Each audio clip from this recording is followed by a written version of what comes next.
জীবনের মূল কষ্ট মায়ের প্রসব বেদনায়, সাত আসমান সাত জমিন তখন মায়েরই মাথায়।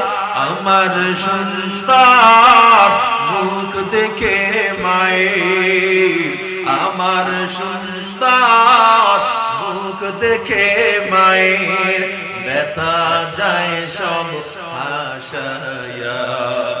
ও আমার প্রাণের মা, গো মা, কোথায় গেলে মোরে ছাড়িয়া।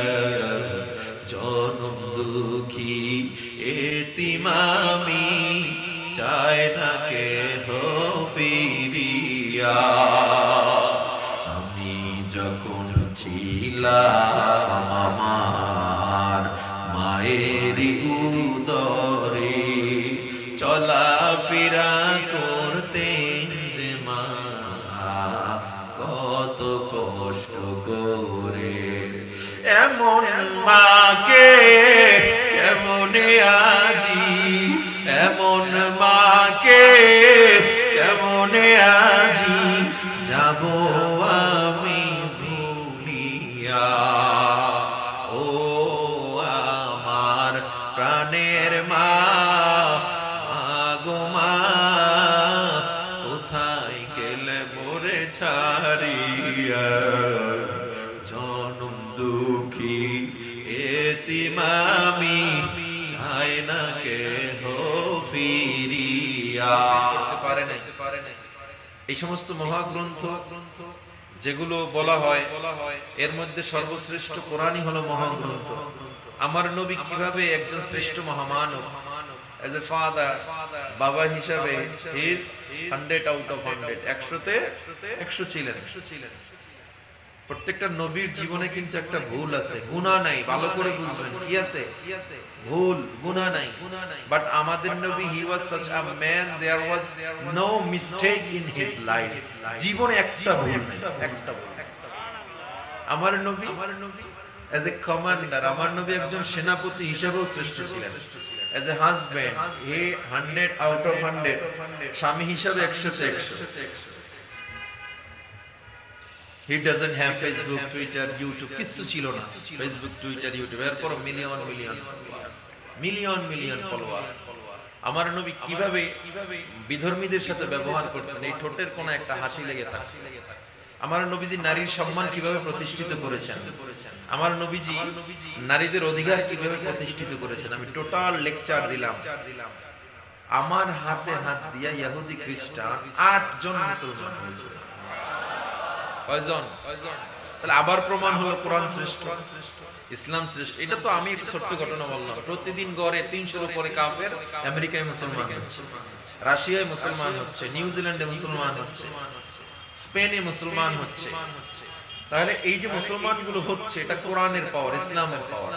তাহলে বোঝা গেল ইসলাম সর্বদিক থেকে আসলেই কি, সর্বদিক থেকে শক্তিশালী। শুধু রাষ্ট্র চালানোর ক্ষেত্রে কোরআন কিছুটা দুর্বল, ঠিক না? ঠিক নেই? কথা বলে না। রাষ্ট্র চালানোর ক্ষেত্রে কোরআন দুর্বল নাকি শক্তিশালী? এটা আমরা বিশ্বাস করি না, বিধায় 55 বছরে বাংলার মানুষের ভাগ্য পরিবর্তন হয়।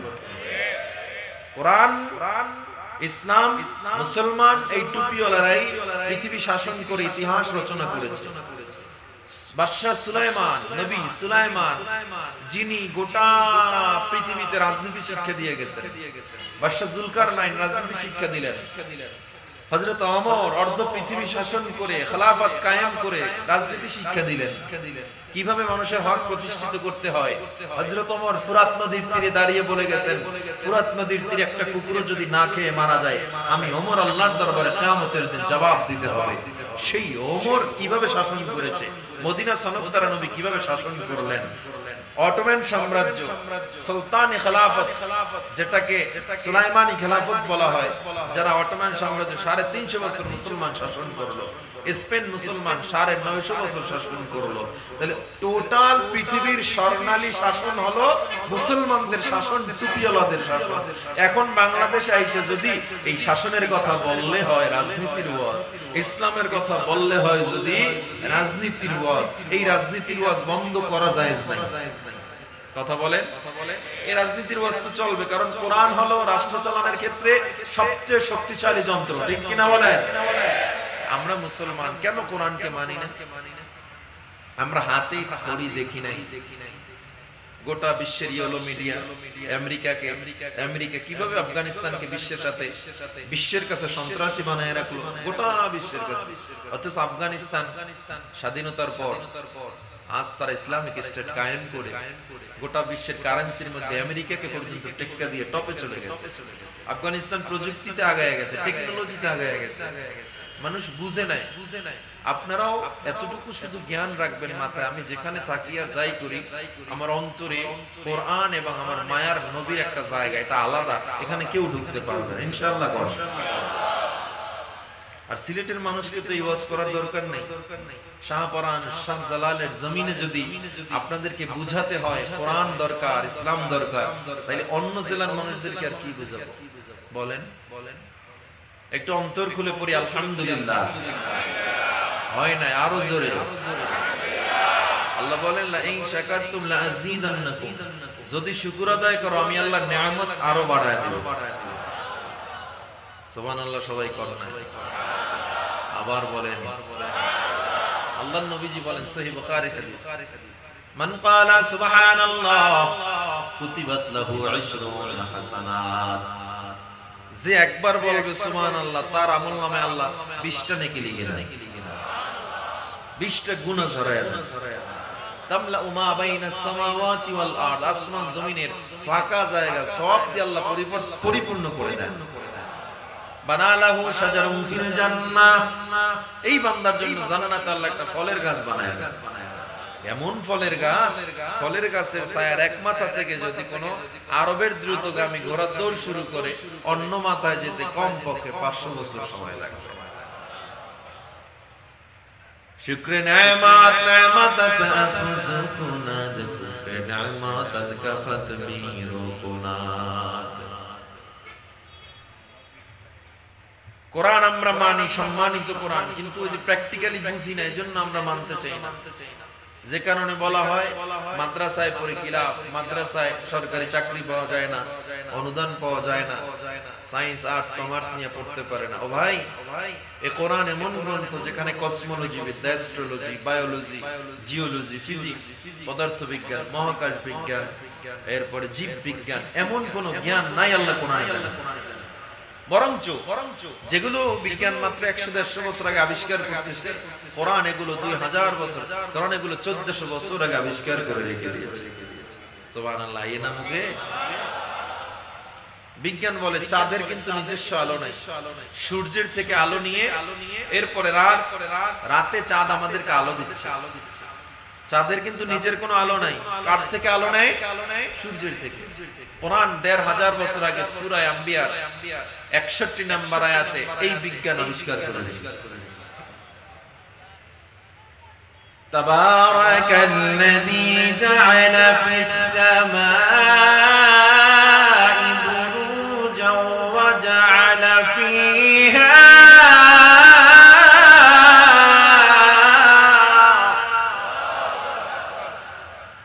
وجعل فيها سراجا وقمرا منيرا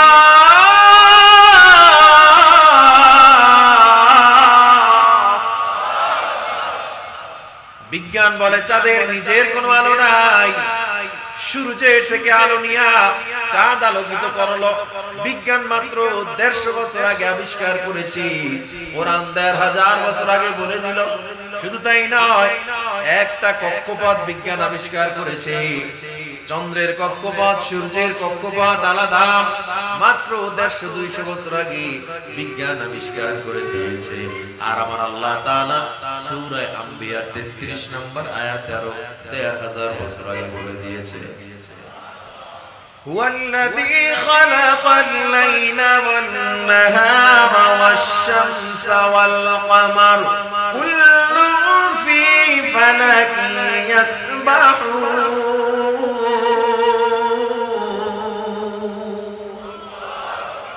এই কালামে জিন্দা কুরআনে হাকীম হিকমতে উলা ইয়াজালাসতু কদীম জামিউল ইলমি ফিল কুরআনে হাকীম তাকাসসারাত আনহু আফহামুর রিজালি বখা কুরআন কালামুল্লাহ বাশানো কদীমাস্তি নইনো। পিঁপড়া বিদ্যা বিজ্ঞান আবিষ্কার করেছে 89 বছর আগে।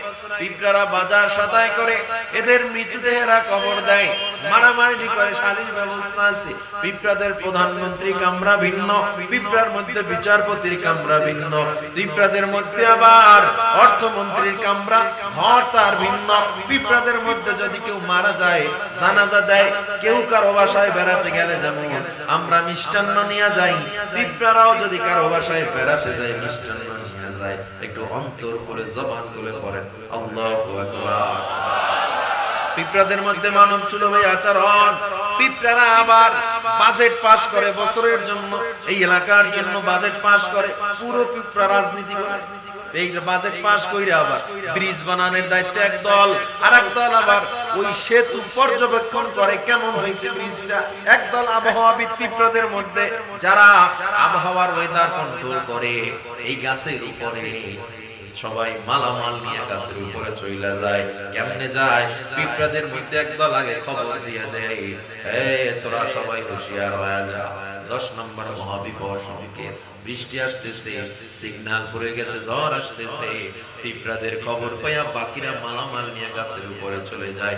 বিজ্ঞান 90 বছর আগে পিঁপড়া বিদ্যা আবিষ্কার করলো, পিঁপড়া বিদ্যার উপরে মুভি বানাইলো। এই পিঁপড়া বিদ্যা আমার আল্লাহ তাআলা সূরা নামলের 17 এবং 18 নম্বর আয়াতের 1000 বছর আগে মহাগ্রন্থ আবিষ্কার করে দিয়েছে। ফিঙ্গারপ্রিন্ট। আমি এই বোতলটা ধরলাম, ঠিক না? এই বোতলটা ধরে রাখলাম, এই বোতলটা আমার আঙ্গুলের ছাপ উঠে গেছে। ল্যাবে নিয়ে যখন টেস্ট করা হবে, স্ক্যানিং এ আমার আইডি কার্ড বেশি দেখবেন প্রশাসনের লোক মারামারি হইল অস্ত্রটা রুমাল দিয়ে ধরে, কারণ ওখানে একজনের আঙ্গুলের ছাপ লাগবে। যদি প্রশাসনের নিজের আঙ্গুলের ছাপও আবার লাগে সমস্যা, এজন্য রুমাল দিয়ে ধরে। এটাকে টেস্ট করে খুনিকে শনাক্ত করে, কারণ আমরা আইডি কার্ড করার সময় ফিঙ্গার দিয়েছিলাম কিনা। আমার দিকে তাকান, ইউনাইটেড নেশন বা জাতিসংঘের গণনা অনুযায়ী এই পৃথিবীতে 750 কোটি মানুষ। কত? 750, এখন 800 কোটির কাছাকাছি। আপনাকে যদি একটা কাগজ দেয় যে আপনি ফুল আঁকেন, আপনি কয় ধরনের ফুল আঁকতে পারবেন একটা কাগজে? কয়টা? 10টা, 20টা, 20,000, 1 লাখ ধরনের কাগজ। একটা ছোট্ট কাগজে কি 1 লাখ ফুল আঁকতে পারবেন? বলেন। কিন্তু আল্লাহ একটু জায়গার মধ্যে একটু তাকান আঙ্গুলের দিকে, একটু জায়গার মধ্যে আল্লাহ 750 কোটি ব্যবধান তৈরি করেছে। এই পৃথিবীতে 750 থেকে 800 কোটি মানুষ, কারো আঙ্গুলের ছাপের সাথে কারো আঙ্গুলের ছাপের মিল নেই। তার মানে প্রত্যেকটা ফুল আলাদা, প্রত্যেকটা ফিঙ্গার আলাদা। এটা চিন্তা করছেন? চেহারা নাইলে মাঝে মধ্যে কারোর সাথে মিলে, কিন্তু ফিঙ্গার মিলছে আজ পর্যন্ত। এই ফিঙ্গার বিজ্ঞান আবিষ্কার করেছে। ফিঙ্গারপ্রিন্টের এই বিদ্যা মাত্র 80 বছর আগে কোরআনের সূরা কিয়ামত 3 ও 4 নম্বর আয়াত আল্লাহ আরো 1500 বছর আগে বলেছে। চিকিৎসা বিজ্ঞান বলে তোমরা যদি হার্টকে ভালো রাখতে চাও ডান কাত হয়ে ঘুমাও, ডান কাত হয়ে ঘুমাইলে হার্ট ভালো থাকবে। আমার নবী 1500 বছর আগে বলে ডান কাত হয়ে শোয়া সুন্নাত। চিকিৎসা বিজ্ঞান বলে যদি পাকস্থলী ভালো রাখতে চাও শুকরের গোশত খাইও না। ইসলাম 1500 বছর আগে বলে শুকরের গোশত হারাম। এই বিজ্ঞান বলে, চিকিৎসা বিজ্ঞান বলে লিভারকে ভালো রাখতে চাও মদ পান করিও না। ইসলাম 1500 বছর আগে বলে মদ পান হারাম। আমি যদি কোরআন এবং সায়েন্স নিয়ে আলোচনা করি, আমি আজকে এই টপিক নেই না, আলোচ্য বিষয় নেই না, শুধু কিছু কথা চলে আসছে বলে গেলাম, আমার সারা রাত চলে যাবে, সারা রাত চলে গেলেও শেষ হবে না, তবু আমি কোরআনের কোটি ভাগের এক ভাগ জ্ঞান আমি নিতে পারি না। আর আপনারা বলেন মাদ্রাসায় পরে কিছু শিখবে না। ও ভাই, কোরআনে যা আছে এরা তো মাদ্রাসাওয়ালারাই শিখে, তুমি শিখো। কথা বলে মাদ্রাসাওয়ালা, তাইলে মাদ্রাসাওয়ালারা কথা কেন কয় না? কয় যেই গাছে ফল বেশি ওই গাছ ঝুঁকে থাকে বেশি, যেই কলসি খালি বেশি ওটা বাঁচে বেশি, ঠিক না? এজন্য টকশোতে বইয়া বইয়া একটার মাথায় চুল নাই, সব সিলেট স্টেডিয়াম হয়ে রয়েছে। এগুলো নাকি বুদ্ধিজীবী, এরা বইয়া বইয়া আর কোনো কাজ নাই, বইসেই মাদ্রাসার হুজুরদের বিরুদ্ধে কথা। কারণ হুজুরদের বিরুদ্ধে কথা বললে, ইসলামের বিরুদ্ধে কথা বললে ওদের বোতল খাওয়াটা ঠিক থাকে। কারণ হুজুররা যদি, ইসলাম যদি ক্ষমতায় যায়, ওদের বোতল খাওয়া বন্ধ হয়ে যাবে। ইসলাম ক্ষমতায় গেলে ওদের দেশের টাকা টেন্ডারবাজি করে বিদেশ পাঠানো বন্ধ হয়ে যাবে। হুজুররা ক্ষমতায় গেলে এই দেশের রাস্তার টাকা টেন্ডারবাজি করতে আর পারবে না। ওলামায়ে কেরাম ক্ষমতায় গেলে ব্রিজের পর রডের বদলে বাস দিতে পারবে না।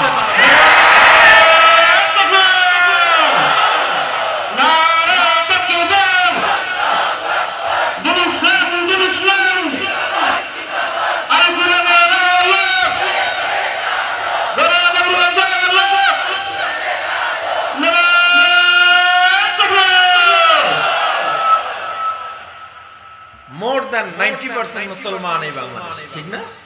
90% এর বেশি মুসলমান বাংলাদেশে। আচ্ছা, যে যেই দল করেন সবাই কিন্তু আমরা মানে উগ্রপন্থী না, কেউ উগ্রপন্থী, সবাই ইসলামকে ভালোবাসি, কোরআনকে ভালোবাসি। সমস্যা কারা ঘটায়? ওই জেডির মাথায় চুল নাই, চান্দি ছিল, এগুলোই মূল সমস্যাগুলো ঘটায়। এরাই হলো মূল সাপ্লাই গুলো, পয়জন গুলো ঢুকায় দেয় কর্মীদের ভিতরে। হুজুররা প্রোডাক্টিভ না, আমরা প্রোডাক্টিভ না, দেশের জন্য কিছু বই আনতে পারি না, দেশের জন্য কিছু আনতে পারি না, দেশ থেকে বাইরে তোর কিছু পাঠাই না। কথা বলেন। এরপরে তোমরা কি করছো?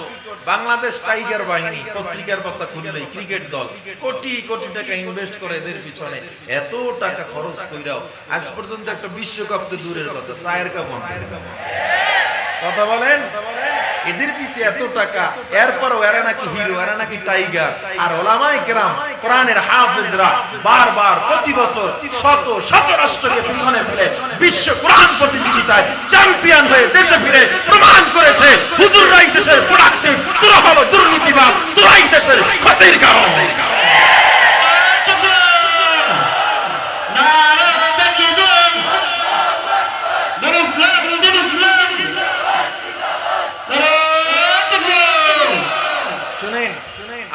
আমার দেশ, আমার মাটি, আমার যতটুকু অধিকার আপনার ততটুকু অধিকার। আমরা তো ভারত থেকে পাসপোর্ট নিয়ে বাংলাদেশে আসিনি, ঠিক না? তাহলে আপনারা টকশোতে বসে কথা এরকম এক সাইড করে কেন বলেন?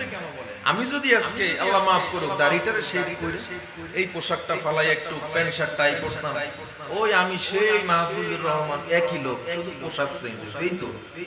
এই তো নাকি মানুষ আলাদা? হুজুরদের রক্ত কালো নাকি লাল? আপনি যখন ইউরোপ আমেরিকায় গায়ে লম্বা জামা নাই, একজন খ্রিস্টান আপনাকে দেখে বলবে দিস ইজ মুসলিম, বলবে? আর যদি দেখে লম্বা জামা আছে, টুপি আছে, দাড়ি আছে, বলবে this is Muslim, no doubt about it. একটু সন্দেহ নাই এটা মুসলমান। কথা বলেন। তাহলে মুসলমানের পরিচয় বহনকারী হলো হুজুররা। তুমি যখন টুপি মাথায় দিবা, সুন্নাত মানবা, তখনই তোমাকে বিধর্মীরাও মুসলমান হিসাবে তোমাকে আইডেন্টিফাই করবে, ফাইন্ড আউট করা লাগবে, দুনিয়া খোঁজা লাগবে না, বলবে এটা মুসলমান, সন্দেহ নাই। তাইলে বোঝা যায় যারা হয় নাই হুজুর, এদের হুজুর হওয়া উচিত ছিল, বরং হুজুরদের বিরুদ্ধে কথা তো দূরের কথা, ওদেরও সুন্নাত মানার দরকার ছিল, ঠিক না? তো ওরা তো মানে না, বিরোধিতা করে, আর আপনারা মানেন না কিন্তু বিরোধিতা করেন না, এটাই পার্থক্য। আপনাদের মধ্যেও কিছু আছে মুফতি সাহেব যারা চায়ের দোকানে বসে বিরোধিতা করেন, আছে না নাই?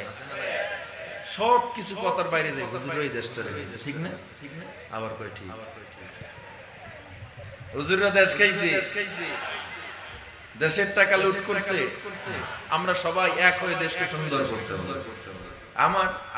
আমার অভিজ্ঞতায় আমি বিশ্বের এত রাষ্ট্রে গেলাম, না একটা সুতো দেখছি রাস্তায়, না একটা হর্ন পাইলাম বা রাস্তাঘাটে, না কাউরে গালাগালি, না কাউকে নিয়ে কেউ হিংসা, কেউ ফেসবুকে পোস্ট, না একটা মিছিল দেখলাম, না দেখলাম কেউ কাউরে টাইনা নামাইতেছে। এরাও মানুষ, আমরাও মানুষ, সব মিলাতে পারি। কারণটা কি? একজন সিএনজি ওয়ালা কামাই করে খাইতেছে শান্তি মাথায়, হুদে একটা মিছিলে যাই পাওয়া একটা ভাঙি হয়ে আছে না নাই?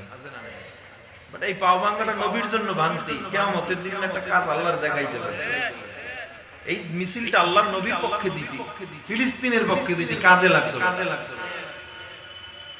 আমার নেতার চরিত্র ফুলের মতো পবিত্র, নামাজ পড়ে না একক, জীবনটা নেতার পিছনে শেষ, জীবনটা নেতার পিছনে শেষ। কিন্তু ভোটের আগের রাত্রে একটা নোট পাইয়া সব শেষ হয়ে গেছে। আছে না নাই? আপনাদের এই সিলেটের নোটে ভোট চেঞ্জ হয় না, হয়নি? আল্লাহ আমাদের সহি বুঝ দান করেন।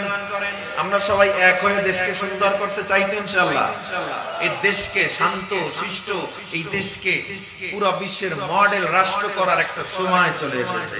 আমরা পারবো তো ইনশাআল্লাহ? কে কে রাজি আছি? নারায়ে তাকবীর। আল্লাহ আমাদের কবুল করেন, বলেন আমিন।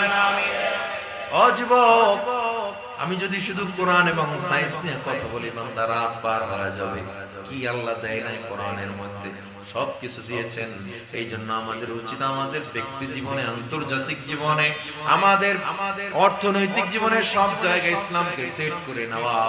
আমাদের সব জায়গায় উচিত ইসলামী অনুশাসন, কানুনগুলো মেনে চলা। পারবো তো ইনশাআল্লাহ? আমি আপনাদের মাঝে একটা আয়াত তেলাওয়াত করেছি। ইন্নাল্লাহা ইশতারা মিনাল মুমিনিনা আনফুসাহুম ওয়া আমওয়ালাহুম বিআন্না লাহুমুল জান্নাহ। আল্লাহ তাআলা মুমিনের জান এবং মাল ক্রয় করবেন, বিনিময় দিবে জান্নাত। এটা কি বাজার? টুকের বাজার। এই টুকের বাজারে আপনি কেনাকাটা করতে যান, এই বাজারে যখন কেনাকাটা করতে যাবেন, সব ক্রেতা এক না, ঠিক না? কেউ পচা মাছটা কিনে, কম দামের মাছটা কিনে, কেউ পাম অয়েল কিনে, কেউ কয় না আমি অলিভ অয়েল ছাড়া খানা খাই না, কেউ কয় সরিষার তেল ছাড়া খানা খাই না, আর এক দল কয় আমি সরিষা খাইলেও খানিতে ভাঙা সরিষার তেল খাই। কথা বলেন, সবাই আমরা ক্রেতা। তাহলে কি বোঝা যায়? ক্রেতার মধ্যে ভিন্নতা, রুচিও ভিন্নতা। কিন্তু আমার আল্লাহ যেখানে ক্রেতা, ওই আল্লাহ কেমন ক্রেতা? দুনিয়ার কোন ক্রেতার মতো নাকি? আল্লাহ কয় তোর জান ও মাল আমি কিনবো। আমরা বিনিময় কি দিই? ডাল চাল কিনে কি দিই বিনিময়? সবাই বলেন টাকা। যদি স্বর্ণ দেন হবে না? কয় জি না। খুশি হয়ে পড়ে দোকান বন্ধ করে বাড়ি যাইব। কয় জি না। টাকা না দিয়ে যদি স্বর্ণ দেন খুশি হইব না? কারণ মুদ্রা নির্ণয় হয়তো টাকা যে আপনি দেখতেছেন এটা তো স্বর্ণের উপরই ভিত্তি করে আসছে। আমার আল্লাহ কয় বান্দা তুই টাকা পয়সা দিয়া যেমন কেনাকাটা করো, স্বর্ণ দিয়েও কেনাকাটা করতে পারো, কিন্তু আমি আল্লাহ এমন জান্নাত দিয়া তোর জান ও মাল আমি আল্লাহ ক্রয় করব। যেই জান ও মাল দিয়া, যেই জান্নাত দিয়া ক্রয় করব, ওই জান্নাতের একটা ইট হবে স্বর্ণের, আর একটা ইট হবে রূপা। আমি আল্লাহ জান্নাত দিয়া তোমার জান ও মাল ক্রয় করে নিব। কিন্তু আমার আল্লাহ কি 2 নাম্বার পাম অয়েল পচা মাছওয়ালা জান নিবে নাকি? জোরে বলেন। আমার আল্লাহ জানা যায় আমি আল্লাহ সাধারণ কোন জান ও মাল নিব না। আমি আল্লাহ কেমন জান ও মাল ক্রয় করব? যেই জানের মধ্যে ভাইরাস নাই, যেই জানের মধ্যে 2 নাম্বারই নাই, যেই জানের মধ্যে নামাজ আছে, যেই জানের মধ্যে রোজা আছে। কোন জান আমি আল্লাহ ক্রয় করব? যেই জানের মধ্যে পর্দা আছে, হজ আছে, যাকাত আছে। কোন জান আমি আল্লাহ ক্রয় করব না? যেই জানের মধ্যে আছে মানুষের হক নষ্ট করা, মানুষকে গালাগালি দেওয়া, যেই জানের মধ্যে আছে দুর্নীতি করা, যেই জানের মধ্যে আছে অন্যের হক নষ্ট করে অন্যের জমির আইল কাইটা নিজের মধ্যে ঢুকানো, এমন জান আমি আল্লাহ ক্রয় করব না। কেমন জান আমি আল্লাহ ক্রয় করব? যেই জানের মধ্যে 1 নম্বরে থাকবে নামাজ। কেমন নামাজ? আমার আল্লাহ তাআলা বলেন قد أفلح المؤمنون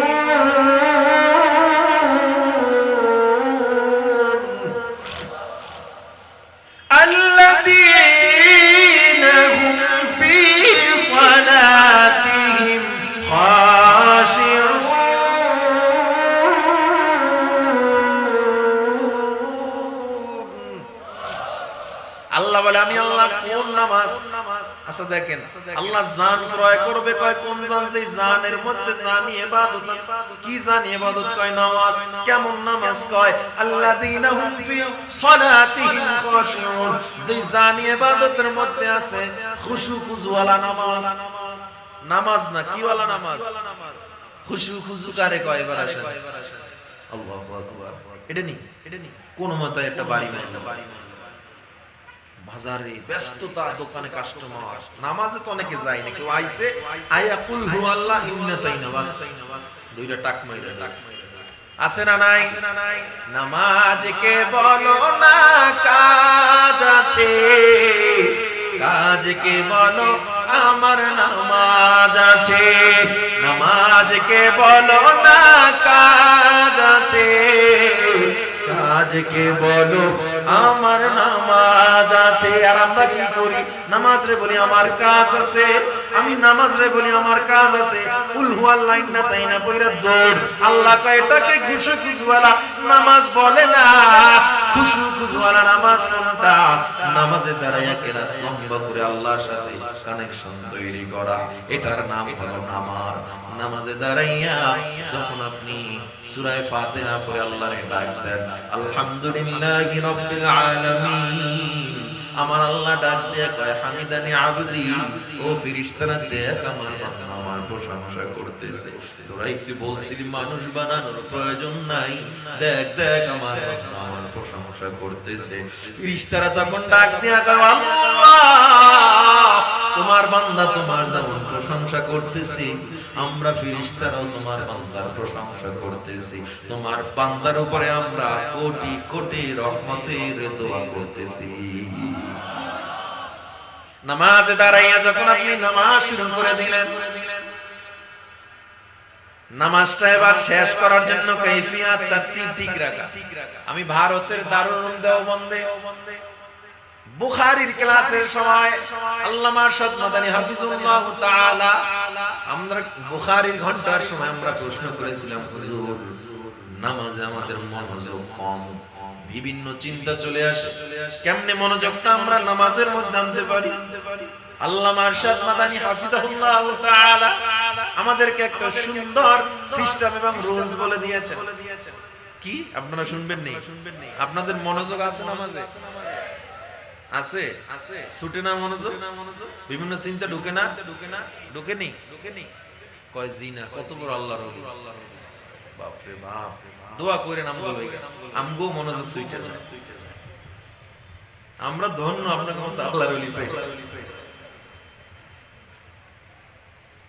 যে জিনা করতেছে হে বস্তা শেষ করে বিড়ি ধরাইব, কিন্তু আল্লাহ সবাইকে কবুল করুন। আরশাদ মাদানী হাফিজুল্লাহ তাআলা বলছে, তুমি নামাজের কোন অবস্থায় আছো, কোন রাকাতে আছো, এতটুকু শুধু স্মরণ রাখো, বাকি আল্লাহ তোমার সাথে সাথে সাথে আল্লাহ নিজের কানেকশন লাগায় দিবেন। আমি কোন রাকাতে আছি, আমার দায়িত্ব তাকবীরে তাহরিমা। কেমনে দেওয়া তাকবীরে তাহরিম? এমনে নি। এই যে আল্লাহু আকবার, এই যে কানের লতি বরাবর বিদ্যাঙ্গুলি থাকবে, আঙ্গুলগুলো কিবলার দিকে হালকা। আবার এমন দিয়ে আরেকজনের নাক ফাড়ায়। কি যে করে আমি নিজে দেখছি। এক মুরব্বি নামাজের দ্বিতীয় রাকাতে বস, একটা বাচ্চা সামনে দিয়ে দৌড় দিছে, হে উঠে যায় একটা থাপড় মাইরাই আবার ওখানে বসে। আমি নিজে দেখছি। হ্যাঁ, নামাজের খুশি খুশি কোন লেভেলে চিন্তা করে। আল্লাহ হাসার জন্য বলি না, বুঝানোর জন্য বলতেছি। আমরা নামাজের কাইফিয়াতে কোন অবস্থায় আছি এটা যদি স্মরণ রাখি, এবং আমার সিজদায় আমি নজর রাখবো, এবং আমার সামনে কে আছেন এটা অন্তর খুলে বলেন, কে আমারে দেখতেছেন? আমরা আল্লাহরে দেখি না। যদি না দেখি, নামাজ এমন ভাবে পড়ো যেমন আমি আল্লাহরে দেখতেছি, এমন চিন্তায়। যদি এমন না পড়ো কিন্তু আল্লাহ আমারে দেখতেছে চিন্তা কইরা হলেও নামাজ পড়ো, এই নামাজ দ্বারা আল্লাহ জান্নাত দিয়ে দিবে। আল্লাহকে আমি জান্নাতের বিনিময়ে তোমার জান অর্থাৎ এই প্রাণ ক্রয় করে নিব। কিন্তু কোন জান? যেই জানের মধ্যে কোন জানি ইবাদত নাই, নামাজ নাই, হবে না। কেমন নামাজ? যেই নামাজ খুশু খুজুওয়ালা নামাজ, যেই নামাজ খুশু এবং খুজু দুইটা। খুশু খুজু, সবাই বলেন খুশু খুজু। খুশু কাকে বলে? আমার প্রত্যেকটা অঙ্গ, আমার দেহ সব থাকবে আল্লাহর দিকে অবনত, আর খুশু হলো আমার অন্তর থাকবে আল্লাহর দিকে অবনত। মনে থাকবে ইনশাআল্লাহ। এবার আমার আল্লাহ তাআলার পয়গম্বর জানায় দেয়, ও যুবক ভালো করে মনোযোগ দিয়ে শুনেন, আল্লাহ তাআলা কেমন জানমাল ক্রয় করে নেবেন যেই নামাজের মধ্যে খুশু খুজু আছে। নামাজ আমার ঠিক আছে, কয় না না নামাজ হলেই হবে না, বহু নামাজি আছে মা বাবার সাথে ভালো ব্যবহার করে না, আছে না নাই? তুমি যদি কপালে কালো দাগ ফালায় দাও, 40 বার কাবায় গিয়ে গিলাফ ধরে পরে তাওয়াফ করে আসো, আর যদি তুমি হজ করে হাজী সাজু, আর তোমার মা বাবা তোমার উপরে যদি বেজার থাকে, এই ইবাদতের দাম আল্লাহর দরবারে নাই, একটুও নাই, একটুও নাই। আমার আল্লাহর নবী জানায় দেন, হুমা জান্নাতুকা ওয়া নার, মা বাবাই তোমার জন্য জান্নাত, মা বাবাই তোমার জন্য জাহান্নাম। মা বাবা কেমনে জান্নাত? কয় খেদমত করো জান্নাত। মা বাবার সাথে নাফরমানি যদি করো জাহান্নাম। আল্লাহ তাআলা জানায় দেয় পবিত্র কালামুল্লাহ শরীফ, ওয়া কাদা রাব্বুকা আল্লা তা'বুদু ইল্লা ইয়্যাহু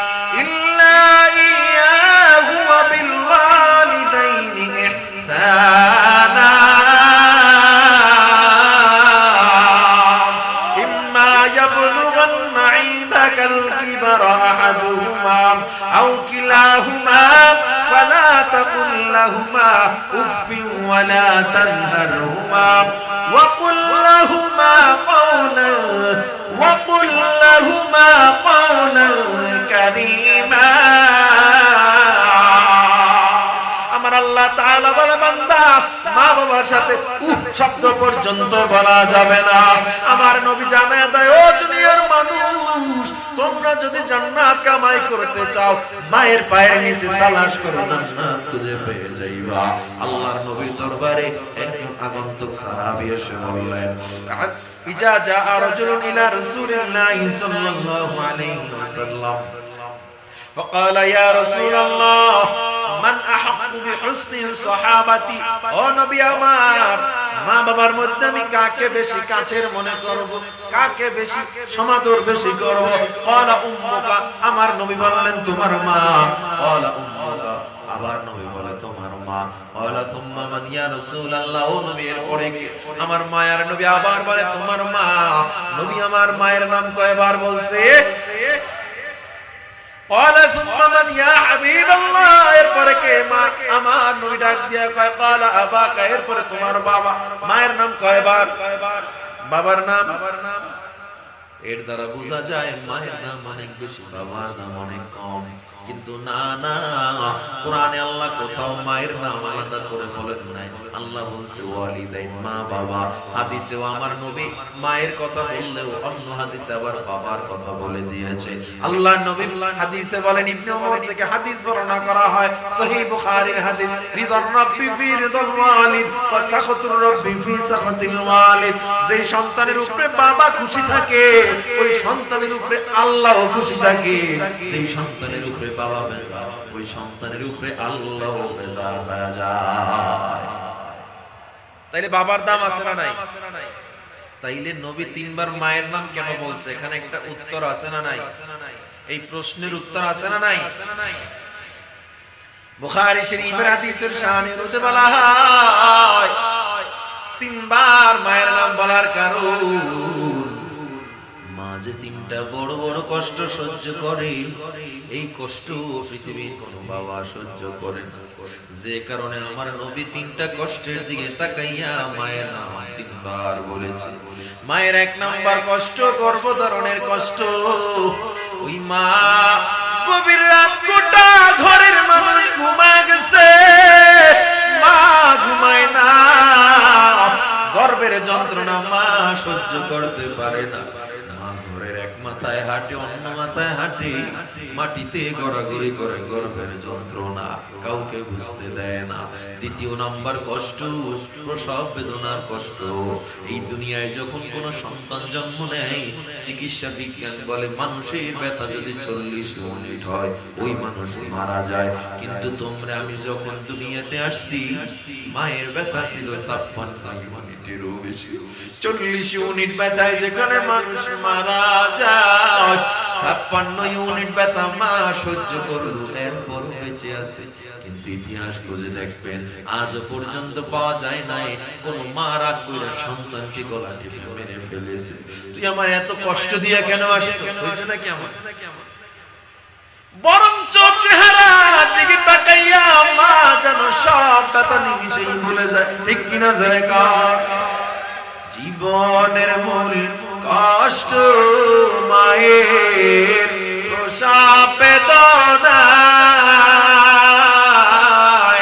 7 আসমান 7 জমিন তখন মায়ের মাথায়।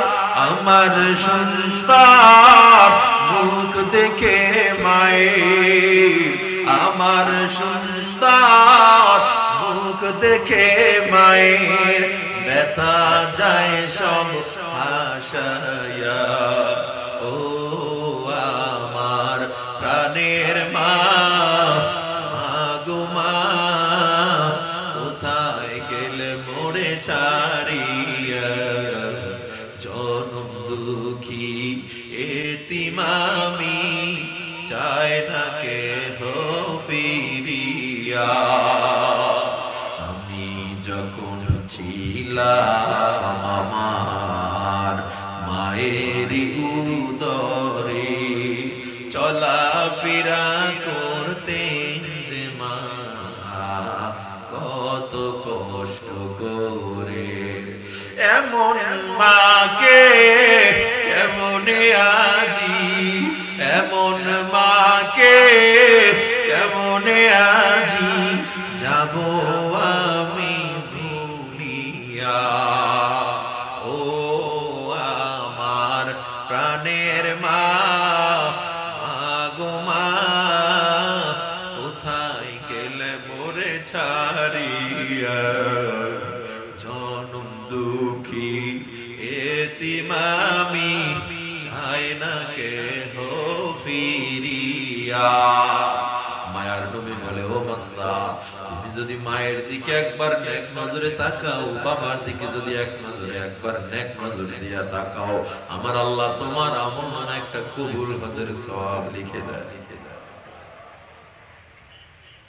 ও যুবক, ও সিলেটের মুসলমান, তুমি আমি যখন পড়ালেখা করার জন্য চাকরির জন্য দূরে গেছি, ওই বাড়িতে মা মেহমান আসে সবাই রে মুরগি রোস্ট কোরমা পোলাও রান্না করে খাওয়ায়, মা মুখে দেয় না। বাবা বিকাল বেলা এসে জিজ্ঞেস করে, ও বিবি রে তুমি কেন খাও না? তোমার মুখটা কেন শুকনা দেখা যায়? মায়ের ঠোঁট দুইটা থরথর করে কাঁপে। মা কোনো জবাব দিতে পারে না। রুমের ভিতরে দৌড়ে যায়, বালিশের সাথে মা মাথাটা লাগাই, দরজা জানালা বন্ধ করিয়া মা ফুফায়া ফুফায়া কান্না করে। আর ডাক দিয়া তো, আমার স্বামী গো, আমি কেমনে খাবো? আমার বুকের মানিক দূরে, কে খেয়ে আছে না খেয়ে আছে আমি জানি না। এখানে প্রত্যেকটা সন্তানের মা আছে। ও সন্তান, এখন যে অবস্থায় আছো, ভালো আছো, ভালোর দোয়া মা না করলে থাকতা না। আজকে যতটুকু ইনকাম করো মা দোয়া না করলে পারতা না। যতটুকু রাস্তায় তুমি চলো, অ্যাক্সিডেন্ট হও না, সুস্থ আছো, ওই মা বাবার দোয়া না থাকলে এতটুকু ভালো থাকা সম্ভব ছিল না। তুমি কি জানো, তোমারে আমারে দূরে রাইখা মা ভালো একটু খানা খাইতে পারে না। তোমারে আমারে দূরে রাইখা ওই মায়ের গলায় ভিআইপি খানা যায় না। তুমি আমি যদি আবার দূর থেকে বাড়ি যাইতাম, ওই জানালা খুলে মা টাকা থাকতো, আমার বুকের মানিক কখন আসবে এই অপেক্ষা দুনিয়ার কোন আর মানুষ করে না। ও যুবক, বাড়ি গেছো, তোমার মা ডাকেও এত খুশি হয় না। আবার যেদিন রওনা দিবা মা ব্যাগগুলো গোছায় দিত আর শালীর আসল দিয়ে চোখের পানি মুছতো, কাউকে বুঝতে দিত না। আবার যখন ঘর থেকে বের হইছো ওই জানালা দিয়া মা তাকায়া দেখে, এখন দেখা যায় না। গাছের আড়ালে গিয়া মা দাঁড়ায়, আমার বুকের মানিক কত দূর যায়। এইরকম প্রত্যেকটা মা তোমার মা যদি যেই ধর্মের হোক না কেন, যেই মতের হোক না কেন, মা মা বাবা বাবা। এই জন্য বলি, যদি তোমরা জান্নাত কামাই করতে চাও নামাজ পড়লেই জান্নাত হবে এমন চিন্তা করিও না। চিন্তা করবা না রোজা রাখছো, কষ্ট করে উপোস রইছো, জান্নাত না না না। জানি ইবাদতের সাথে যেমন নামাজ সম্পৃক্ত, আর এই নামাজ রোজা সহি হওয়ার জন্য মা বাবার খেদমত সম্পৃক্ত। মা বাবারে বেজার কইরা হজ করলে আল্লাহ কবুল করবে না, মা বাবারে বেজার রাইখে সিজদা দিলে আল্লাহ সিজদা কবুল করবে না। এখানে অনেকের মা নাই, অনেকের বাবা নাই, ওই কবর থেকে আজকে দোয়ার আবদার জানায়, সন্তান তুই মাহফিলে গেছো, আমার জন্য একটু দোয়া করে আসিস। আমাকে তুই 5টা সাদা কাপড়ের প্যাকেট বানায় এমন জায়গায় রাখছো যেখানে দিনেও মানুষ যাইতে ভয় পায়, আজকে একটু আমার জন্য দোয়া করে ফিরিস। ও সন্তান, তোমার মা নাই, তোমার বাবা নাই, অনেকের মা আছে ঘরে অপেক্ষা, আমার সন্তান কখন আসবে তারপরে ঘুমাবো। সব সময় শুকর আদায় করবে, আমার মা বাবা বেঁচে আছে মানে পৃথিবীতে আর কিছু আমার দরকার নাই। অথবা আমার বাবা বেঁচে আছে, শুধু মা বেঁচে আছে, আমার সব আছে। সব সময় শুধু দোয়া করবেন, রব্বির হামহুমা কামা রব্বায়ানি সগীরা। সবাই পড়েন, রব্বির হামহুমা কামা রব্বায়ানি সগীরা। খিদমতে মাদার পে দর কুন সুবহ শাম, আকে বাসি দর্দ আলম নে কোনা। এজন্য আমার জানি ইবাদত যেমন নামাজ, জানি ইবাদত যেমন আমার রোজা, অর্থাৎ জানের পরিশ্রম হয়, আমার প্রাণের পরিশ্রম হয়, এটাকে জানি ইবাদত বলা হয়। আমার জানি ইবাদত যেমন নামাজ, যেমন রোজা। আল্লাহর নবী বলে মায়ের খিদমতটাও তেমন একটা জানি ইবাদত। আল্লাহ কয় ওই জান আমি ক্রয় করব যার মধ্যে মা বাবার খিদমত আছে। জানি ইবাদতের 2টা অধ্যায়, সবাই বলেন কয়টা? জানি একটা হলো শরীর দ্বারা ইবাদত, আর একটা হলো স্বয়ং জানকে আল্লাহর রাস্তায় কুরবান, পুরো জানটাকে আল্লাহর রাস্তায় কুরবানি দেওয়া, এটা আলাদা ইবাদত। আমরা অনেকে নামাজ পড়ি, তাহাজ্জুদ পড়ি, আওয়াবিন পড়ি, কিন্তু আল্লাহর রাস্তায় জিহাদের জন্য জানকে উৎসর্গ করার জন্য রাজি না, আছে না নাই? অনেকে বলে যায় নামাজে বসে ইসলাম কায়েম হয়ে যাবে, দোয়া করলে ইসলাম কায়েম হয়ে যাবে। যায় নামাজে বসে যদি ইসলাম কায়েম হয়ে যাইতো, আল্লাহর নবী মসজিদে নববীর মিম্বার ছেড়ে উহুদের ময়দানে রক্ত দেওয়ার কোনো প্রয়োজন ছিল না। ওই যায় নামাজে বসে যদি ইসলাম কায়েম হয়ে যাইতো, নবীজি শুধু দোয়া করলে কায়েম হয়ে যাইতো, কিন্তু নবী সেটা করেন নাই। আমার নবী খন্দকের যুদ্ধে উপস্থিত হয়েছে, আমার নবী খায়বারে উপস্থিত হয়েছে, 27টা যুদ্ধে নবী আমার সশরীরে উপস্থিত হয়ে প্রমাণ করেছে জানি ইবাদত যায় নামাজেরটা যায় নামাজে করতে হয়, আর জান আল্লাহর রাস্তায় দেওয়ার জন্য জিহাদের ময়দানে যেতে হয়।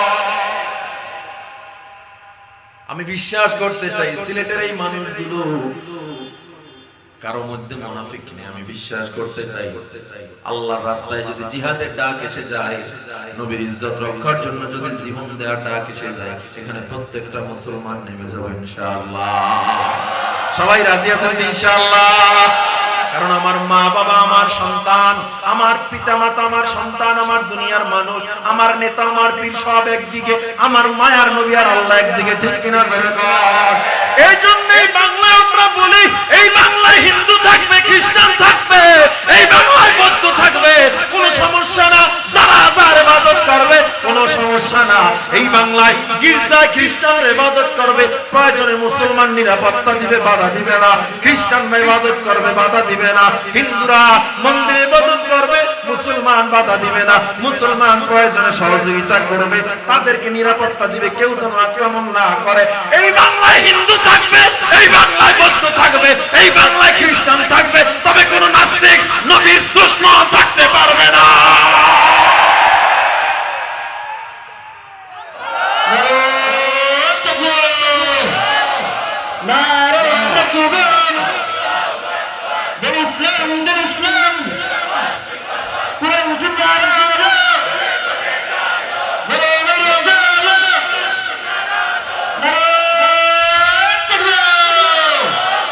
মুসলমান আমাদের পেটে খানা নাই, আন্দোলন করব না।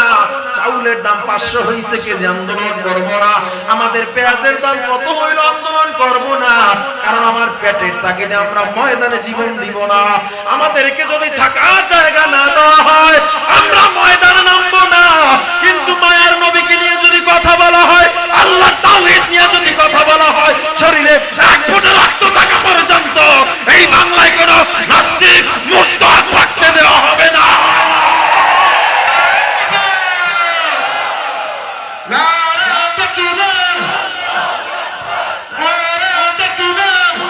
বিশ্ব নবীর অপমানে যদি না কাঁদে তোমার মন, মুসলিম নয় মুনাফিক, তুমি নবীজির দুশমন।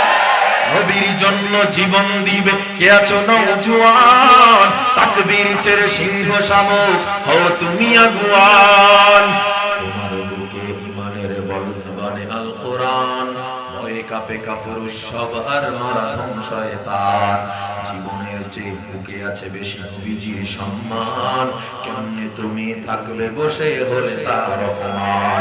তুমি সাচ্চা মুসলমান, ঈমান তোমার ধন, সাচ্চা মুসলমান, ঈমান তোমার ধন। নবীর জন্য জীবন দিবে কে আছো মুসলমান?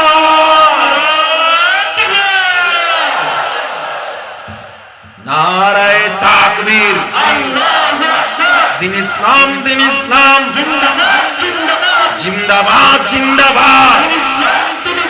মুসলমানের এই দেশেতে নাস্তিকদের ঠাঁই নাই, নাস্তিকদের পক্ষে যারা তাদের কোনো রক্ষা নাই। এই দেশেতে থাকতে হলে কোরআন মানতে হবে, কোরআন না মানলে সোনার বাংলা ছাড়তে হবে। জোর কদমে সামনে চলো, বজ্র কণ্ঠে আওয়াজ তোলো, সবাই মিলে একই তালে দাও না স্লোগান, নারায়ে তাকবীর, নারায়ে তাকবীর। দিন ইসলাম, দিন ইসলাম, জিন্দাবাদ, জিন্দাবাদ। ইসলামেরই জন্য দেশের হয়েছে জন্ম, ইসলামের বিরুদ্ধে গেলে দেশ হবে ভিন্ন। বিরুদ্ধে যারা নিয়েছে অবস্থান, এই বাংলায় ঠাঁই হবে না, যাও হিন্দুস্তান। জোর কদমে সামনে চলো, বজ্র কণ্ঠে আওয়াজ তোলো, সবাই মিলে একই তালে দাও না স্লোগান, নারায়ে তাকবীর, নারায়ে তাকবীর। দিন ইসলাম, দিন ইসলাম, জিন্দাবাদ, জিন্দাবাদ, নারায়ে তাকবীর, নারায়ে তাকবীর। আমরা মুসলমান, আমরা খালিদ বিন ওয়ালিদের জাত, আমরা জীবন দেওয়া শিখছি। শিয়ালের মতো 1000 বছর বেঁচে থাকা মুসলমান শিখে নাই, সিংহের মতো এক মুহূর্ত আমরা বেঁচে থাকতে চাই। হে মুসলমান ইমানদার, আল্লাহ বলে তোমার জান ও মাল আমি আল্লাহ ক্রয় করব, যেই জানের মধ্যে আছে জান আল্লাহর রাস্তায় কুরবানি করা। একটা পর্ব ছিল জানি ইবাদত, নামাজ রোজা হজ যাকাত পর্দা মা বাবার খেদমত, আর একটা হলো স্বয়ং জানকে আল্লাহর রাস্তায় কুরবানি করে দেওয়া। আল্লাহর নবী যায়েদ ইবনে উবাইদা, হারিস ইবনে উবাইদাকে একটা চিঠি লিখলেন, আমার মায়ার নবী উবাইদাকে বসাই আমার নবী লিখলেন, রোম সম্রাটের নিকট একটা চিঠি পাঠাইলেন। ভালো করে মনোযোগ। আল্লাহর নবী যায়েদকে দূত বানাইয়া পাঠায়া দিলেন রোম সম্রাট হিরাক্লিয়াসের কাছে, যুদ্ধের হিরাক্লিয়াসের কাছে ইসলামের এই পয়গামটা নিয়ে যাও। যায়েদ ইবনে উবাইদা যখন হিরাক্লিয়াসের নিকট গিয়ে দিল, হিরাক্লিয়াস রোমের বাদশা চিঠিটা পড়ে দেখতেছে আল্লাহর নবী বলছে আল্লাহর কাছে একমাত্র মনোনীত ধর্ম হলো ইসলাম। ও রোম সম্রাট, ইসলামের ছায়াতলে আসো। আমি হলাম আল্লাহর প্রিয় পয়গম্বর মুহাম্মদুর রাসূলুল্লাহ সাল্লাল্লাহু আলাইহি ওয়াসাল্লাম। আপনার বাসায় যদি বিধর্মী আসে, মেহমান হিসেবে আপনি কি তারে মারবেন? কিন্তু যায়েদ হারিস ইবনে উবাইদাকে রোম সম্রাট নির্মমভাবে কুপিয়ে হত্যা করেছে। আল্লাহ নবীর কাছে সংবাদটা যখন চলে গেল, মায়ার নবীর চোখ দিয়ে পানি পড়া শুরু হয়ে গেল। আমার নবী কয়, মানুষ এত বড় জানোয়ার কেমনে হয়? পশুত্বের আচরণ মানুষ কেমনে করে? আমি হারিসকে পাঠাইলাম একটা সংবাদ নিয়ে, তাকে হত্যা করে দিল। আমার নবী দাঁড়ায়া আল্লাহু আকবারের ধ্বনি দিয়া বলে, ও মুসলমান রেডি হও, একজন হারিসের বিনিময়ে আমরা 3000 জান দেওয়ার জন্য প্রস্তুত হয়ে গেছি। কয় হাজার? 3000। তখন আল্লাহর নবী বলে, এই জানের বিনিময়ে তোমরা কি পাইবা জানো? কয় কি? আল্লাহর নবী কয় জান্নাত। আল্লাহ নবী আবার পয়গাম পাঠাইলো রোম সম্রাট শিরহবিল ওই হিরাক্লিয়াসের নিকট। রোম সম্রাট এবার যুদ্ধের সংবাদ শুনিয়া রোম সম্রাট রিপ্লাই দিল, উত্তর দিল, আমরাও প্রস্তুত। 1 লক্ষ রোমান সৈন্য প্রস্তুত হয়ে গেল মুসলমানদের সাথে যুদ্ধ করার জন্য। মুসলমান কয় হাজার, রোমানরা কত? 1 লক্ষ রোমানরা, সাথে আবার পাইল 1 লক্ষ আরব। কত হইল? 2 লক্ষ রোমান সৈন্য 3000 মুসলমানের সাথে যুদ্ধ করবে। পৃথিবীর কোন সায়েন্স, পৃথিবীর কোন আইনস্টাইন বলতে পারবে না 2 লক্ষের সাথে মুসলমান যুদ্ধ করে কেমনে বিজয় অর্জন করবে। পৃথিবীর কোন জ্ঞান, কোন পণ্ডিত, কোন দর্শন শাস্ত্র প্রমাণ করতে পারবে না। 2 লক্ষ মানুষ, তাও আবার সশস্ত্র, আর 3000 মুসলমান নিরস্ত্র, কাপড় ভালো না, পেটে ক্ষুধা, ঠিক মতো খাইতেও পারে না, শুধু সিজদাটা টাইম মতো আল্লাহকে দেয়, আর ভরসা আল্লাহর উপরে কঠিন ভাবে রাখছে। মুসলমানদের পাওয়ার এখানে। কেমনে জান আল্লাহর রাস্তায় কুরবানি করতে হয়? ও মুসলমান, আমার মায়ার নবী এবার ডাক দিয়া কয়, যুদ্ধের জন্য একজন সেনাপতি লাগে, আজকে আমি 3 জন সেনাপতি তৈরি করব। আল্লাহু আকবার বলেন। সেনাপতি আমার নবী তৈরি করার শুরুতেই নিজের সবচেয়ে প্রিয় আদরের পুত্র যায়েদকে আমার নবী বলে, যায়েদ তুমি দাঁড়াও। যায়েদ যখন দাঁড়াইছি, আমার নবী বলে, যায়েদ তুমি মুতার প্রান্তের যুদ্ধের প্রথম সেনাপতি তুমি। যায়েদ দাঁড়াইছে, ঠিক আছে সেনাপতি, কিন্তু হঠাৎ করে আমার নবী বলে, জাফর ইবনে আবি তালেব দাঁড়া। জাফর ইবনে আবি তালেব দাঁড়াইছে। আমার নবী কয়, আমার যায়েদ যখন শহীদ হয়ে যাবে, ও জাফর তুমি যায়েদের থেকে কালেমার পতাকা। তখন যায়েদের আর বুঝতে বাকি নাই, আমি মুতার প্রান্তে শহীদ হইতেছি। নবী যেহেতু বলে দিয়েছে আমি শহীদ হব। এবার আমার নবী আব্দুল্লাহ ইবনে রওয়াহা কেবল, আব্দুল্লাহ ইবনে রওয়াহা দাঁড়া। ও আব্দুল্লাহ, ওই জাফরে যখন জাফর শহীদ হয়ে যাবে, জাফরের থেকে কালেমার পতাকা নিয়া মুতার প্রান্তে জর্ডানের বর্ডারে কালেমার ঝান্ডা উঁচু তুমি করবা। আল্লাহু আকবার। তখন আর জাফরের বুঝতে বাকি নাই, আরে আমার জীবনটা আল্লাহর রাস্তায় কুরবানি হয়ে যাবে। কেউ ভয় পায় না, কারণ আল্লাহর রাস্তায় জীবন দিলে আল্লাহ বিনিময়ে জান্নাত দিবে, তারা ভয় করে না। এবার আব্দুল্লাহ ইবনে রওয়াহাকে আমার নবী বলে, ও আব্দুল্লাহ, তুমি যখন শহীদ হবা, তোমার থেকে খালিদ বিন ওয়ালিদ কালেমার পতাকা ধরবে। তার মানে 3 জন শহীদ, যুদ্ধে যাওয়ার আগে শহীদ ঘোষণা। যায়েদকে আমার নবী ডাক দিয়া কয়, যায়েদ যাও, ফ্যামিলির থেকে বিদায় নাও। যায়েদ চোখের পানি ছেড়ে কান্না করে আর কয়, বাবা, কোলে পিঠে করে আপনি আমার মানুষ করেছেন, আমার আর ফ্যামিলি আপনি ছাড়া কি?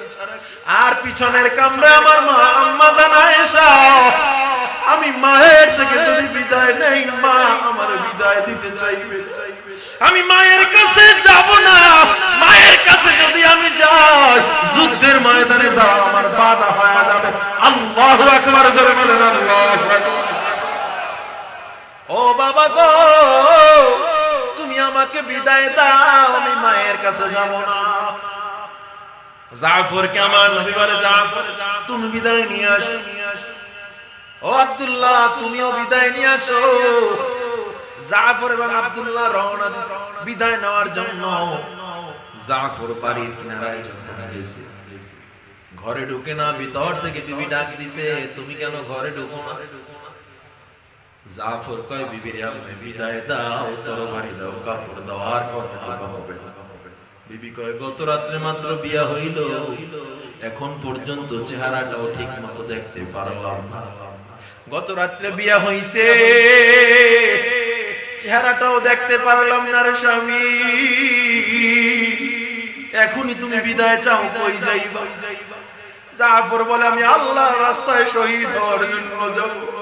ও বিবি তরবারি দাও, কাপড় দাও, আর থাকা হবে না, তাড়াতাড়ি বিদায় দাও। ওই জাফর আর ঘরের মধ্যে উঠলো না, কারণ ঘরে উঠলে বিবির জন্য মায়া জন্ম যাবে। ঈমানের পরীক্ষা কারে কয়?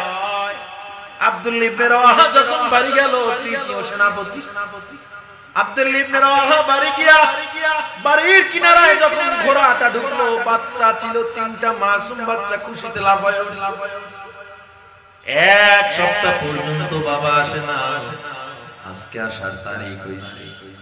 ঘরে ঘরে উটের গোশত দিয়া রুটি বানাইছি, উটের গোশত পাক করছে মা, কারণ আজকে বাবা আসবে, সবাই একসাথে খাবে। বাচ্চা অপেক্ষায় বাবার সাথে একসাথে খানা খাবে। বাচ্চারা যখন আলাপ পাইল, ঘোড়ার খুড়ার আওয়াজ, সাথে সাথে বাচ্চাগুলো বাইরে বের হয়েছে, বাবা চলে আসছে। বাবা দেখে ঘোড়ার থেকে নামে না। ও বাবা কেন নামো না? বেলা ডুবে যায়, খানা খাওয়া চলো।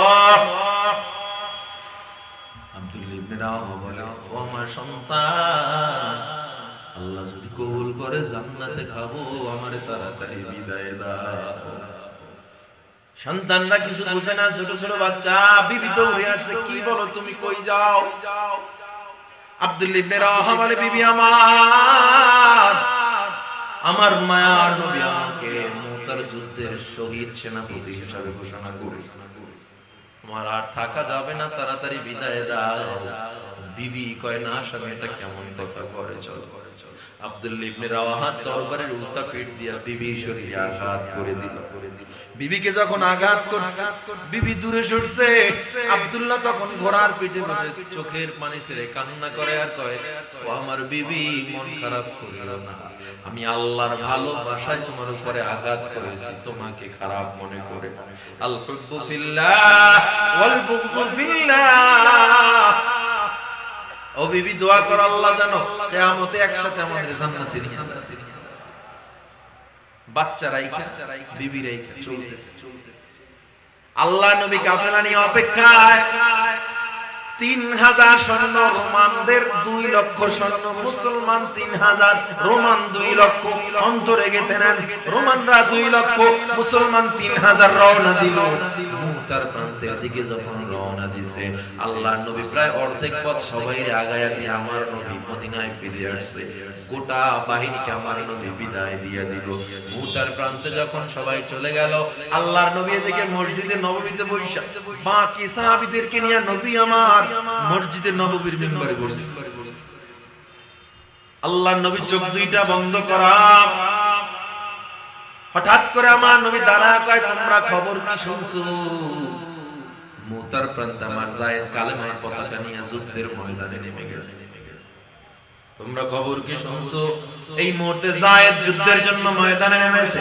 আমার যায়েদের তরবারির এত পাওয়ার, আবু লুবাবা বলে আল্লাহর নবী তখন হাত নাড়ায় নাড়ায় বলতেছিল, আমার যায়েদের তরবারির পাওয়ারে মনে হয় যেন তরবারিতে আগুন লেগে গেছে। যায়েদ এক হাতে কালেমার পতাকা, অন্য হাতে তরবারি নিয়ে ওই 2 লক্ষ রোমান সৈন্যদেরকে ধাওয়া শুরু করেছে। আল্লাহু আকবার, জোরে বলেন আল্লাহু আকবার। একা গোটা ময়দানটাকে নাড়া ফেলছে। রোমানদের এক বেঈমান যায়েদের কলিজা বরাবর একটা তীর মেরে দিছে। তীরটা যখন যায়েদের কলিজায় ঢুকলো, যায়েদ জমিনে পড়ে গেল, কালেমার পতাকার সারল দৌড়ে জাফর কালেমার পতাকারা যখন হাতে নেয়, আমার নবী মসজিদে নববীতে চোখের পানি ছেড়ে কান্না করে আর কয়, খবর নাও আমার প্রিয় পুত্র যায়েদ আল্লাহর রাস্তায় শহীদ হয়ে গেছে। সাহাবায়ে কেরাম কান্নার রোল। ও নবী এখন পতাকা কি জাফরের হাতে বলে? আমি যেভাবে বলছি, এবার জাফর পতাকা নিয়ে যুদ্ধ শুরু করে দিয়েছে। জাফর যুদ্ধ করে, বেঈমানগুলো সব সামনে কুফুকাত হয়ে যাইতেছে, কেউ দাঁড়াইতে পারতেছে না। একা শত শত বেঈমানকে সহায় ফেলছে। আল্লাহু আকবার করে বলেন আল্লাহ। এবার রোমান কমান্ডার চিন্তা করলো, এত পাওয়ার মুসলমানদের, যায়েদকে মারছি, এবার জাফরকে মারতে হবে। জাফরকে হত্যা করে ফেলল। জাফর শহীদ হয়ে গেল। মসজিদে নববীতে নবী আমার দাঁড়ায় কয়, খবর শুনছি সদ্য বিবাহিত আমার জাফর এইমাত্র দুনিয়া থেকে বিদায় হয়ে আল্লাহ শহীদের অমীয় সুদা পেয়ালা পানি পান করেছে। এই মাত্র আমার যায়েদ শহীদ হওয়ার পরে আমার জাফরও শহীদ হয়ে গেছে। এখন কালেমার পতাকা আব্দুল্লাহ ইবনে রাওয়াহা তৃতীয় সেনাপতি বহন করেছে। আব্দুল্লাহ ইবনে রাওয়াহা যখন সামনে আগায়, গোটা ময়দানটা যেমন কম্পন শুরু হয়ে যায়। আব্দুল্লাহ ইবনে রাওয়াহার তরবারি এত পাওয়ার, একটা তরবারি ঘুরায় মনে হয় যেন শত শত তরবারি ঘুরতেছে। আল্লাহু আকবার বলেন, আল্লাহু আকবার। আব্দুল্লাহ ইবনে রাওয়াহা যখন বেঈমানদেরকে শোয়া ফেলতেছে, এক কাফের আইসা যেই হাতে আব্দুল্লাহ তরবারি চালায়, ওই হাতটারে কেটে জমিনে ফেলে দেয়। আব্দুল্লাহ ডান হাতে কালেমার পতাকাটা মুখের মধ্যে ঢুকাইয়া ডান হাত দিয়ে এবার যুদ্ধ শুরু করে দেয়। কালেমার পতাকা মুখে নিয়ে যুদ্ধ শুরু করে দেয়। এক বেঈমান আইসা আব্দুল্লাহর ডান হাতটাও ফেলে দিল। আমার নবী মসজিদে নববীতে দাঁড়ায় কয়, তোরা কি শুনছ? আমার আব্দুল্লাহর দুইটা হাত জমিনে পড়ে গেছে। সাহাবায়ে কেরাম বলে, তার মানে কালেমার পতাকা আর উঁচু করার কেউ রইল না। আমার নবী কয়, না না, আব্দুল্লাহ মুখে করে কালেমার পতাকা উঁচু করে রাখছে। আব্দুল্লাহ যখন মুখের ভিতরে কালেমার পতাকা, বেঈমানরা এসে আব্দুল্লাহর পাও দুইটা কেটে ফেলল।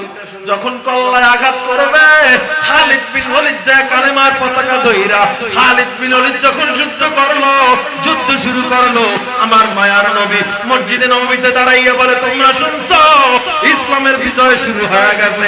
এই মুহূর্তে খালিদ যুদ্ধ শুরু করেছে, 2 লক্ষ রোমান সৈন্য পিছনে পালাইতেছে। খালিদের হাতে একটা দুইটা না, 9টা তরবারি অলরেডি ভেঙে গেছে। নারায়ে তাকবীর। আমার নবী এবার যখন আল্লাহু আকবারের ধ্বনি দিয়ে দাঁড়ায়া গেলেন, আমার নবী ডাক দিয়া কয়, ও সাহাবায়ে কেরাম শুনো, আমার খালিদের হাতে 9টা তরবারি ভেঙে গেছে। এখন খালিদ ইয়েমেনের একটা ছোট্ট ছুরি নিয়ে যুদ্ধ শুরু করে দিছে। এই যুদ্ধের পরে গোটা ময়দানের সব বেঈমানরা পিছনে আগাইতেছে। খালিদ বিন ওলীদ মুসলমানদেরকে নিয়ে যখন সামনে আগায়, আমার নবী ওদিকে মদিনায় আল্লাহু আকবারের ধ্বনি দেয়, ওদিকে মুতার প্রান্তে যুদ্ধ চলে। একটা পর্যায়ে গোটা মুতার প্রান্তের বেঈমানরা কুকুরের মতো পালিয়ে যায়। জোরে জোরে কোন আল্লাহু আকবার। আমার নবী মদিনায় দাঁড়া কয়, তোরা শুনছো 2 লক্ষ রোমান বাহিনীকে আমরা পরাজিত করেছি। আমার যায়েদ, আমার জাফর, আমার আব্দুল্লাহ ইবনে রাওয়াহার রক্তের বিনিময়ে মুতার প্রান্তে ইসলামের বিজয় রচনা হলো। নারায়ে তাকবীর। ও মুসলমানের দল, আমার নবী দৌড়ায়া জাফরের বিবির কাছে গেছে। ও জাফরের বিবি, সুসংবাদ নাও, তুমি শহীদের স্ত্রীর মর্যাদা পেয়েছো। আব্দুল্লাহর বাসায় যায় কয়, ও আব্দুল্লাহর বিবি রে, তোমার স্বামী মুতার প্রান্তে শাহাদাত বরণ করেছে, পৃথিবী যতদিন থাকবে আব্দুল্লাহকে ততদিন মানুষ মনে রাখবে, পৃথিবী যতদিন থাকবে জায়েদকে মানুষ মনে রাখবে, এই পৃথিবী যতদিন থাকবে জাফরকে মানুষ মনে রাখবে, কারণ তারা জান আল্লাহর কাছে বিক্রি করেছে জান্নাতের বিনিময়ে, ঠিক কিনা? ও আমার যুবক, ও আমার সিলেটের মুসলমান, জীবনে এত ওয়াজ শুনছো, আমলের কোনো খবর নাই, কারণ আমরা ওয়াজ শুনছি কিন্তু প্র্যাকটিক্যালি কখনো চেষ্টা করি নাই।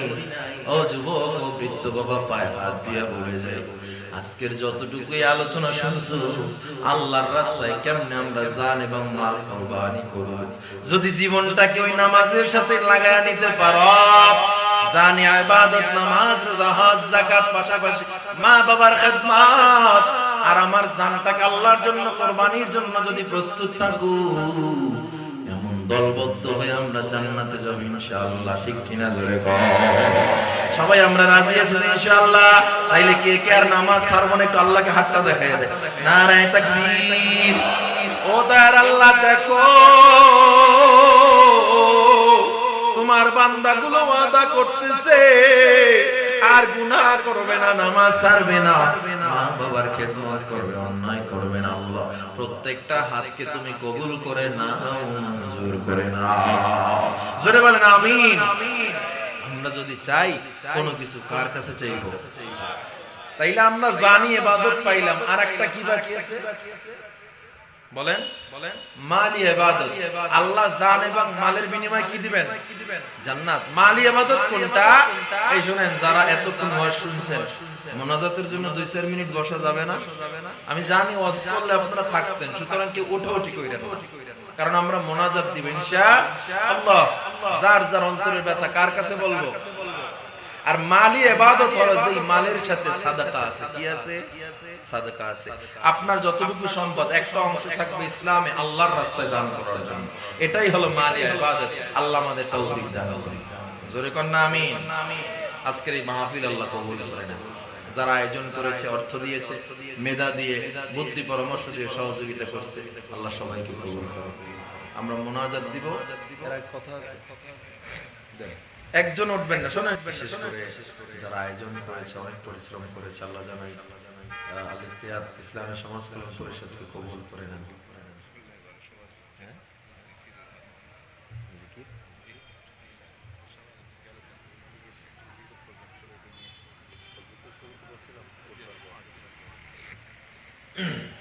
তো আল্লাহ তাআলা যেন আমাদের সবাইকে এই প্রোগ্রাম যতটুকু সহযোগিতা করছি আর অন্তর দিয়ে সহযোগিতা করার তৌফিক দান করেন।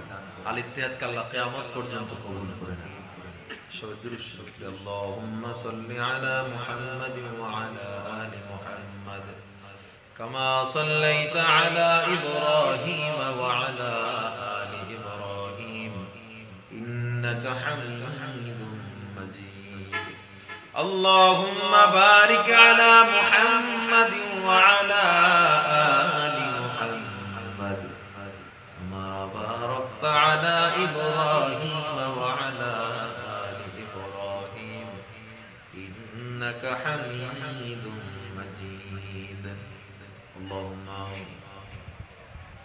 ربنا ظلمنا أنفسنا وإن لم تغفر لنا وترحمنا لنكونن من الخاسرين. ربنا آتنا في الدنيا حسنة وفي الآخرة حسنة وقنا عذاب النار. رب ارحمهما كما ربياني صغيرا. رب ارحمهما كما ربياني صغيرا.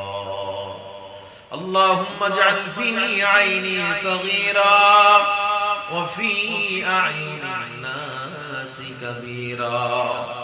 اللهم إنا نسألك الجنة ونعوذ بك من النار.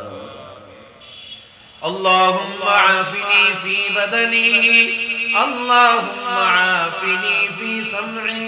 اللهم عافني في بصري. لا إله إلا أنت. اللهم والفقر اللهم إني أعوذ بك من عذاب القبر لا إله إلا أنت اللهم اكفني بحلالك عن حرامك وأغنني بفضلك عمن سواك يا ذا الجلال والإكرام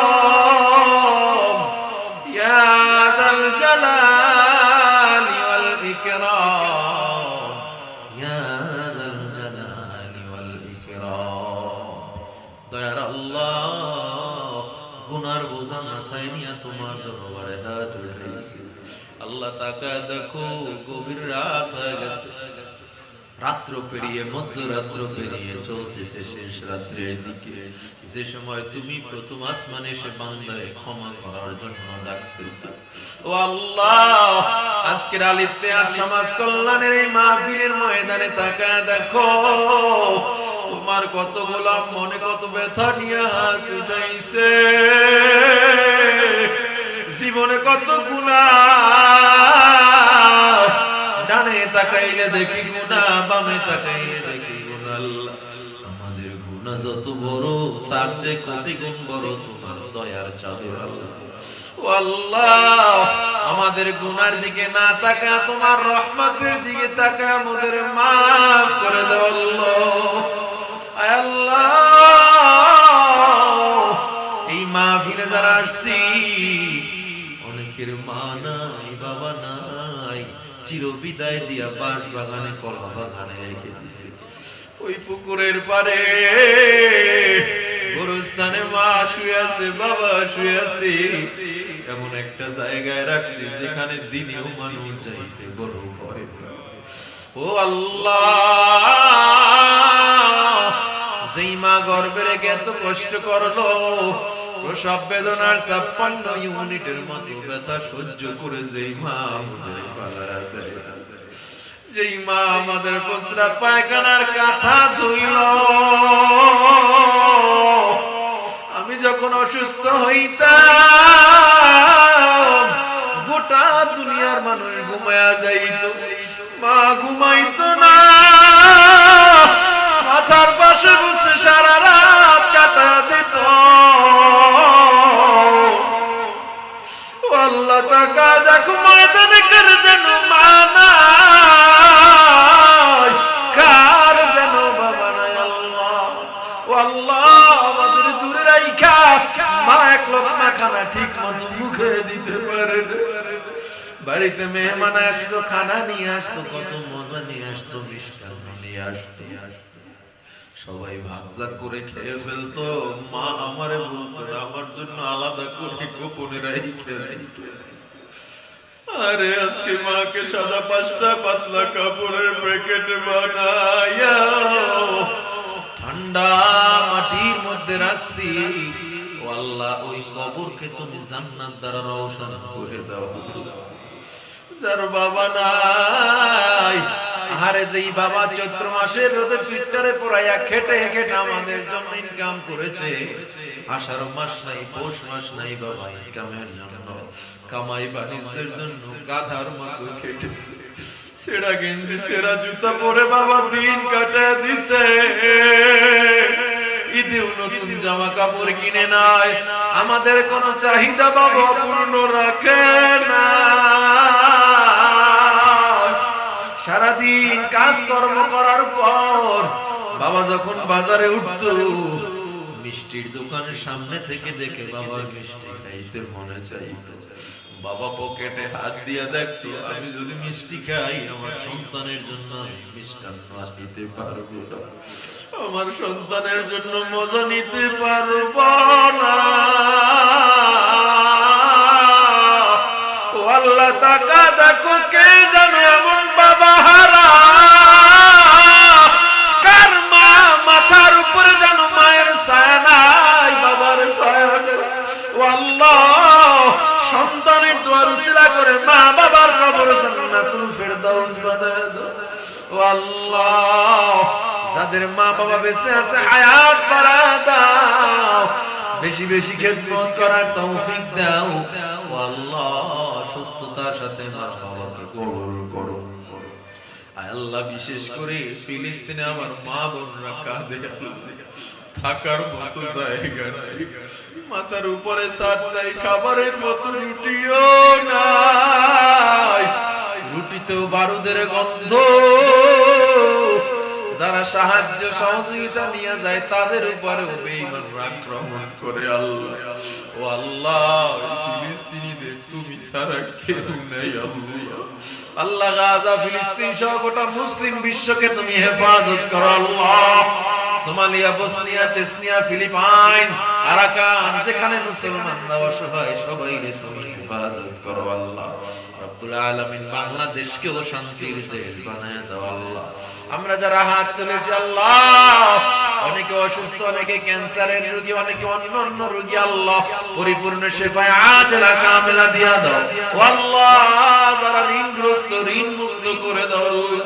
রব্বুল আলামিন, যারা মিথ্যা মামলায় ভুগে, আল্লাহ মিথ্যা মামলা থেকে হেফাজত করো। আল্লাহ আল্লাহ, যাদের চাকরি হয় না, চাকরির ব্যবস্থা করে দাও।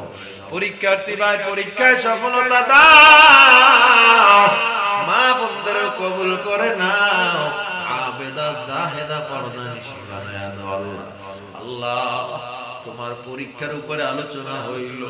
আল্লাহ, তোমার জান ও মাল তোমার দরবারে বিক্রি করবা। আল্লাহ, বিনিময়ে তুমি জান্নাত দিবা। জানি না কেমন জানি ইবাদত আমাদের হয়, জানি না আল্লাহ আমাদের নামাজটা কবুল হয় কিনা, আমাদের সিজদাগুলো কবুল হয় কিনা।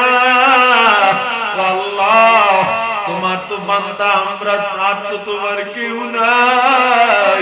আল্লাহ, যেভাবে নামাজ পড়লে তুমি খুশি হও, যেভাবে জানি ইবাদত করলে তুমি খুশি হও, সেভাবে ইবাদতগুলো কার্যক্রম সম্পন্ন করার তৌফিক দাও। আল্লাহ রব্বুল আলামিন, তোমার রাস্তায় জীবন দেওয়ার তৌফিক দাও। আল্লাহ, মরণ তো হবে জানি, আল্লাহ মরণটা তুমি শহীদ মরণ